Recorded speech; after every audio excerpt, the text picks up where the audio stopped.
Hi, welcome to Leap Taken. This is Mika.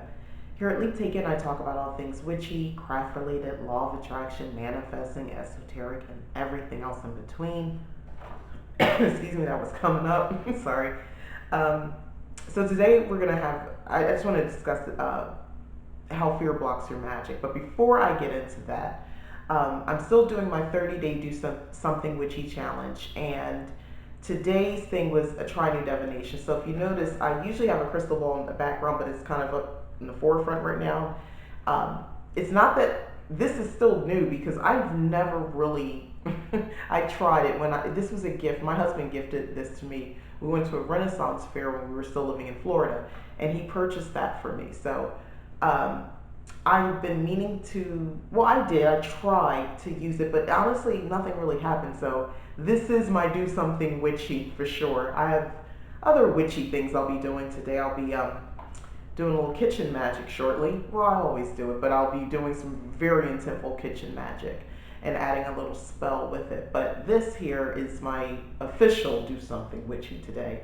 Um, and I'll just be, basically seeing. I may ask a question if I need to. Otherwise, I'm just gonna see what it shows me and just empty my mind. So, from my understanding, the way to use a crystal ball, or one of the ways to use a crystal ball, is to just sort of gaze into it, relax, let your eyes kind of go, that non-focused thing that we can do as humans. Do that. And I think what I'll do is I'll probably dim the lights a little bit more, have it dark, maybe just candlelight, um, so I can really use it. So I'm in a room now where I can make it relatively dark in here. I can close the blinds, shut out the light, and it'll be dark. But yeah, so I'll give that a try. If something very interesting comes through, I'll be happy to share.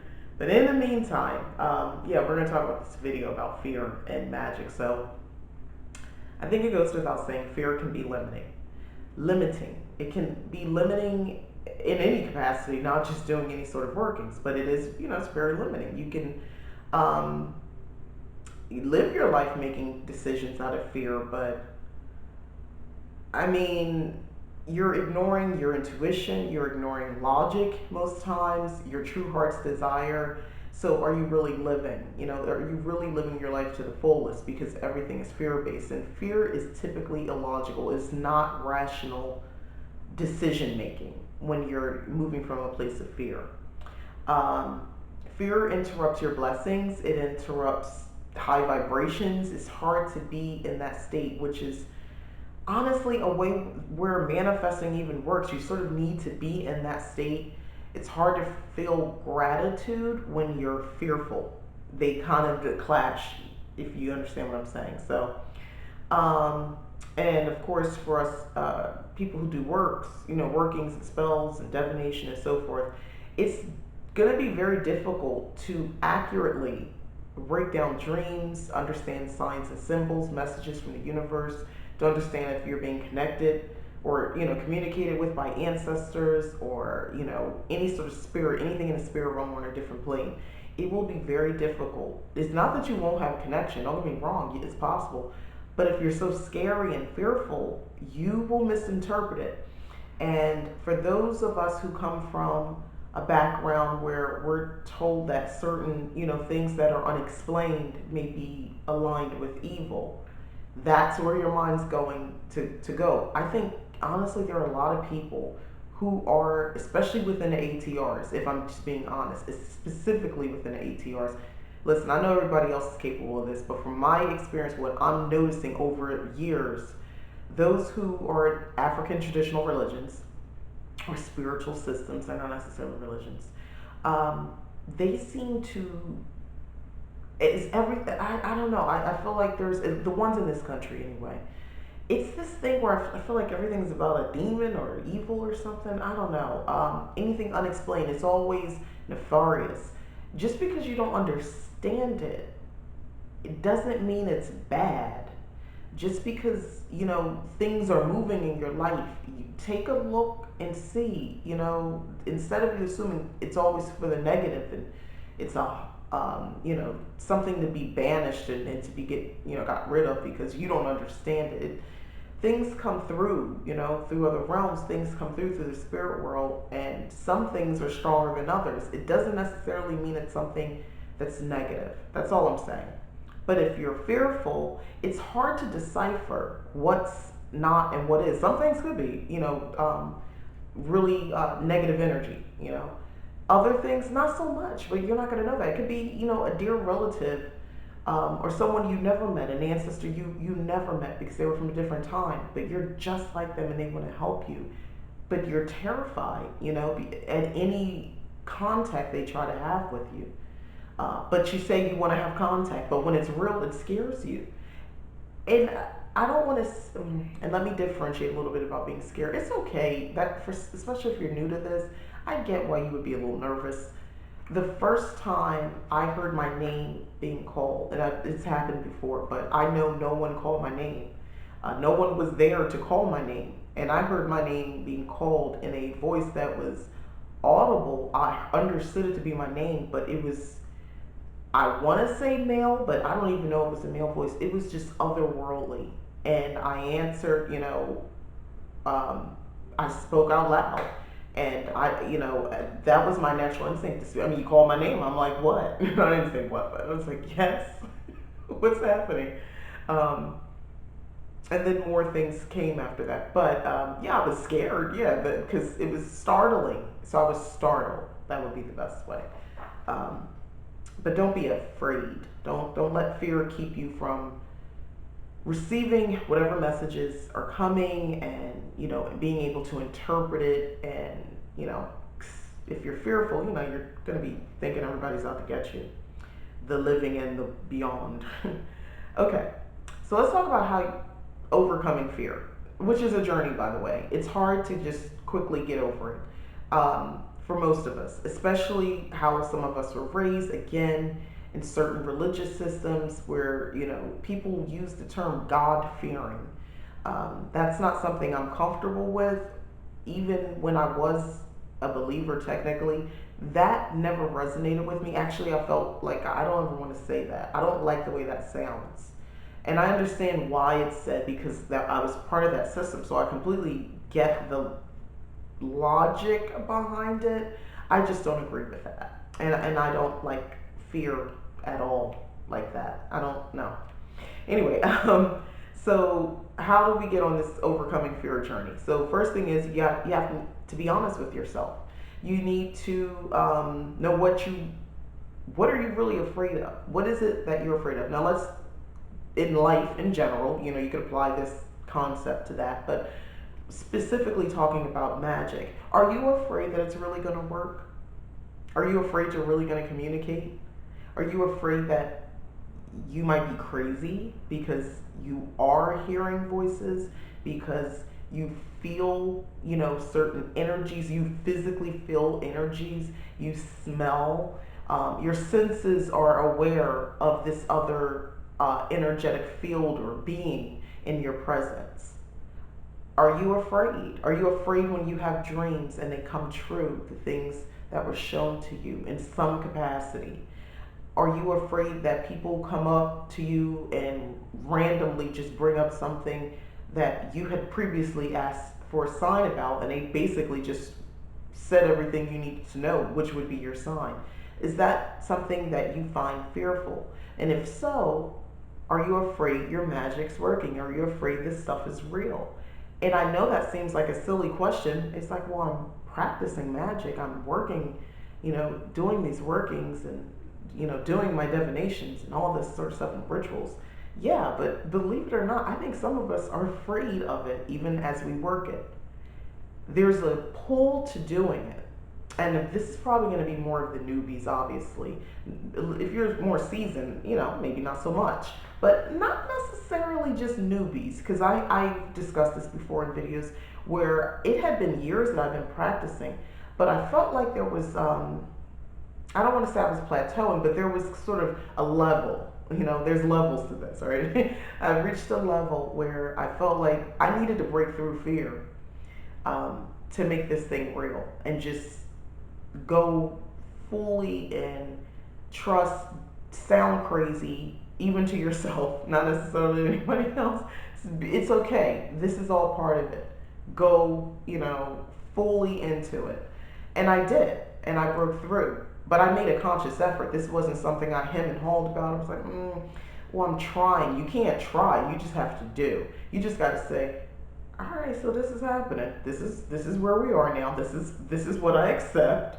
All right. So people talk to me. People I can't see might be talking. Okay, I got that's my thing. That's my life now. I understand, and just move on. Um, Journaling is a great way to handle all of this as far as the overcoming part. You need to write down this stuff. You need to write down what you're feeling. You need to write down why you think you might be afraid. If it's deeper than that, some of us have had family who exposed us to magical systems in some capacity, and because maybe we didn't understand, it scared us. So you need to kind of tap into that part of yourself from long time ago when you were a child. You might have to go back in your head and sort of reach out to that inner child. I know I'm getting really what is psychology like, and I only had a class in college, so I'm not that far into it. But I think these are concepts that just as a human we can understand, whether or not we have a degree. Now, to go further into it, of course, you want to be a little bit more studied and learned. I understand that, but just to sort of analyze yourself, I think that's enough to understand your inner child. I think we understand that concept. Reaching back, trying to understand what was going on and learning to accept it, so that way here in the present, we can just move past that. Maybe you weren't ready to be exposed to what you were exposed to because you didn't have enough knowledge about it. And some of us are exposed. I knew a girl who told me that a parent had practiced voodoo, and she's a devout as she chooses to be Christian today as an adult. And one of the reasons is because of the things she was exposed to. And if we're practicing, depending on, it doesn't matter what type of magical system, but if we are practicing magic, right, witchcraft, and we have children, it's important that we guide them and sort of get an understanding, a mutual understanding, obviously age appropriate, on what's happening, because you don't want to scare your kids.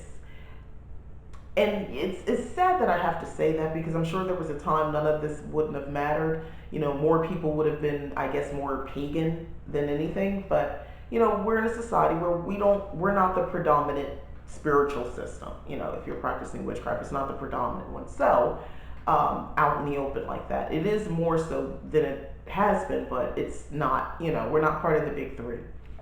So yeah, just go easy with your family and your kids and stuff like that, because they're gonna grow up and they can be turned off from the whole thing. But and on that same note, be gentle on yourself. Take practice self-love, self-healing, things like that, which is sort of what I'm getting into, because really overcoming the fear requires some shadow work. So you're going to be really loving on yourself, self-love rituals, healing rituals. Do something in the physical reality as well to accompany your spiritual rituals. So a lot of pampering for yourself. Eat good foods, nourish yourself. You know, put dress yourself in garments that you feel comfortable in. This is not a style thing. I'm talking about like what you feel comfortable, what makes you feel your best. Do that. You really got to kind of take all of this in, because it's kind of like a soldier going to war. You put on your armor is for protection, right? Well, for some of us, we're going to war with this fear. So wearing certain outfits, wearing jewelry, the way we do our hair, our makeup, all of that sort of emphasizes our shield, it's our armor, so that we can sort of go to battle with this fear and get rid of it. And it works. It did for me anyway. Anyway, and I'm just looking down at my list because I wanted to make sure I really took all this in. And use my worst case scenario worksheet that you can find at leaptaken.wordpress.com. This is a free download. But basically, if you're kind of spinning the same fearful concepts in your head, write it all out on that worksheet. And, I have a little burning ritual to sort of be done with it. So give that a try. Get a reading. Yeah, get a reading. For some of us, it's deeper than going to our inner child and having some self. I mean, you can do all that stuff and self care and self love rituals.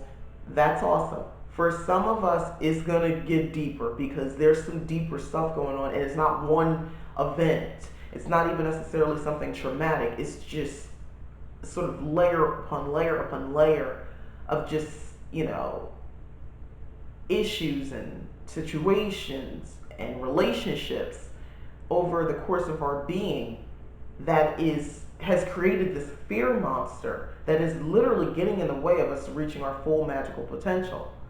So I would say at that point, get a reading. If you might be dealing with some past life stuff. I mean, like I said, it can get a little deeper. So get a reading. You may need to get a reading, or do your own reading if you feel comfortable doing so. But again, the only thing with doing your own reading, and you're battling what I like to call a fear monster, right? You might misinterpret your own reading. Now, I'm not saying you can't do readings. You're probably great, phenomenal with other people. But when it comes to yourself, because it's like the fear is whispering in your ear, it's very clever. Because you almost think it's your own psyche, but it's not.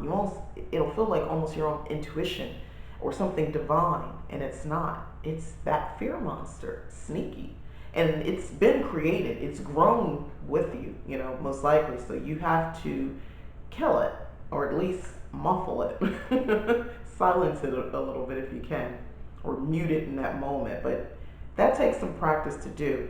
I don't even know if you can really ever get rid of it. I'll be honest with you. I don't know if we're supposed to, because I think we're nuanced and complex, and I think we're supposed to maybe have some level of fear, so that we understand limits and boundaries in a life-preserving manner. But you should have something in you understands even if you have the fear, you do it anyway. I think the problem is for some of us, we've created a fear monster. He's like the Rock. We can't get past him. He's immovable, and we're just like these small little people trying to move this big person around, and they can wrestle us. So they know moves we don't know. So yeah, we might need a little help with that. And in order to just kind of put it in its place and use it as more of a security, not as a blocker. But more about that in another video. And the other thing I just want to say, seek help outside of the reading. Spiritual help, mentors. You can get a mentor or a spiritual coach, somebody you trust. I don't. I know right now we have a lot of people out here, especially in the Instagram world. We'll say social media, who are presenting themselves as learned and practiced witches, and they'll give you a reading and they'll sell you product. And I'll be honest with you, I don't think everybody is a scammer. I don't think everyone is. I think there's some. I think a lot of these people really think they have a gift, and maybe they do. I don't know. But just be mindful when you're picking somebody. Look at reviews. Maybe give them a small type of service and see how they do with that. If it resonates with you, if not, then maybe that's not the right person for you. But just research. Psychological help. See a therapist. Talk to somebody. Like I said, this can get deep. So you might need to go outside of the magical realm, go into the mundane, so that you're able to switch back over into that mindset. But first, you got to deal with stuff that's really just some mundane fear issues. Physical. Work out, exercise, raise energy, release, have sex, release.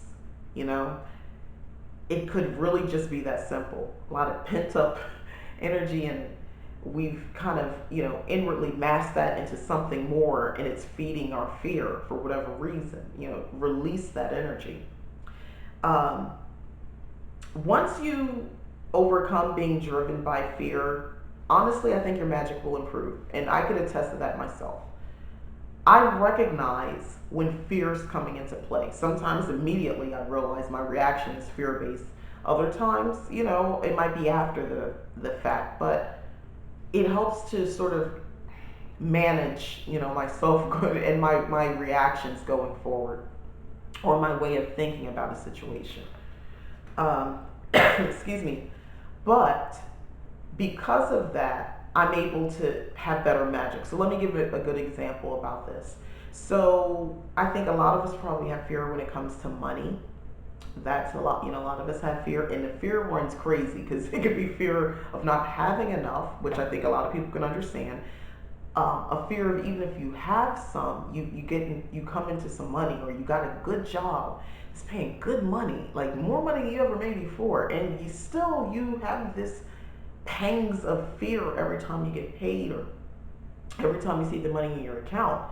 Unhealthy fear, because it's this idea of what if it goes away? What if it all ends? Oh, I can't spend it. And then there's some of us who it works sort of that same concept of fear, but we just spend all our money because it's this thing of we have to spend it because it can't just sit there. Something might happen to it. I don't know. It's just unhealthy, fearful attitudes about that. So I'm using money as an example because that's a lot of the magic a lot of us are using, right? um, so we want to do money spells. So we're dealing with that fear over here. Those money spells, they may work, and I think for a lot of us, some of them work. Again, I've talked before. I'm in different groups, witchcraft groups, hoodoo groups, voodoo groups, whatever, and people talk about that, money spells, and they'll talk about, well, I did a spell, I got $20, I needed 2,000, but thank you, maybe the rest is coming. But right now, I got 20 of that 2,000, so it worked a little bit. So unexpected windfall, or 200 instead of the 2,000, if you get what I'm saying. Now, I don't know if some of these people are dealing with what I'm talking about, but that's one of the examples of what can happen when you're working from a place of fear. See, we are powerful, and you can be practicing magic, and you can still be powerful, but you're not really reaching your full potential because you would have had probably more than that $2,000. But what you've been doing subconsciously is weaving this other energy into your spells. You've been weaving this energy that I won't have enough. It won't ever be enough. Or you're weaving energy of, um, I'm really not going to get this money. I never can seem to keep money. That fear, or whatever that is, that fear that you have around money. There you go. And of course, this could be translated to all types of topics, whether it's healing magic that you're working. If you really don't think you can get better, or that your magic's not good enough, which is tying into some other deep level fear, you see, yeah, you probably may not be doing the best magic you could be doing. Your spells are probably not going to be as powerful as they could be because you need to get through that fear. Now, in these, the fear concept of fear is something I write about a lot over at the Leap Taken blog. I plan on actually delving into that even more so this year, just occasionally, like at least once or twice a month, really focusing and maybe giving some tools, because I think a lot of us are really like have some. I come across people who have like amazing gifts, things I'm shocked at, things they tell me that I believe them that is true. It sounds plausible to me because of my own experiences. Like they're on some other levels, and I'm like, wow, okay, that is really awesome. But there's like this weird second guessing sometimes. They don't fully embrace it, even though they're practicing it, even though they're doing it. And some of this stuff is really working for them, yet they're not really embracing it. And I almost believe in almost all the situations that I've come across, from what I can tell, it's all based in fear. It's fear. It's some fear. And it's for each of us. It'll be different, but just it's fear, the fear monster. Um, the other thing I just want to say: once you overcome all of this, as far as the fear monster, and when I mean overcome, just to reiterate, I'm the older I get, the more I wrestle with this concept and dealing with it myself. I really don't think there's a way to defeat and destroy. It's more like defeat and control. The fear monster. Control. Not kill, control. because it's a built-in. I think it's something, and for some of us, it just gets too big. It's on steroids, and we might need to calm that monster down a little bit because it's taking over. Um, but once you have overcome, controlled the fear monster, you'll find you won't need to do the types of spells you were doing before as much. It won't be necessary because remember, if you're thinking a little bit more rationally, logically, even yes, within the magical realm, logically, because it takes logic to think, your spells out, what you need, what the right type of spell to get what you need, the right type of tools and ingredients and whatever you need, and the things you need to say. Even if you're using something out of a book or something you found online or something someone told you, you have to somehow make that your own. So the right inflection in your voice, you see, there's so many layers and pieces. So there's a logic to this. You'll have that ability to tap into it freely and clearly because you won't be having this monster of fear in your way, whispering self doubt or just block. Again with the subconscious weaving other energies into your spell, that wouldn't be happening. So your spells will work the first time. They'll be more powerful. You'll have better results. So you won't need to keep doing money spells. You won't need to keep doing certain types of things.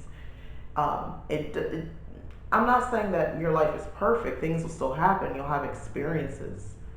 But I think, for some of the things that a lot of us are doing, it won't be a need to constantly keep repeating it. It won't be necessary, depending on what you want.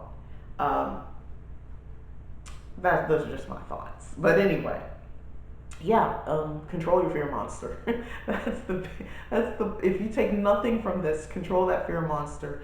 The one that tells you that you don't have time for spell work, the one that tells you feel silly doing a ritual, and that makes you all of a sudden you look around like, am I doing this right? Should I be doing all this stuff? I don't need to buy all this stuff. What am I doing?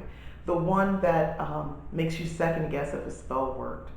The one that for some reason, that fear monster that gets in your ear about when you're doing manifesting work, that sort of second thought that you didn't even realize you were thinking, that you can't really do all this stuff. You can't really get all that. Yeah, get control of that so that you can manifest, practice witchcraft, do magical workings and all that sort of stuff, successfully. So those are my thoughts. I hope this is helpful. Again, I'm Mika, this is Leap Taken, and thanks for watching. If you've enjoyed the video, please like and subscribe for more content, because I'd love to share. And if you've already subscribed, thank you very much. I really appreciate it. All right, so that's it. Thanks.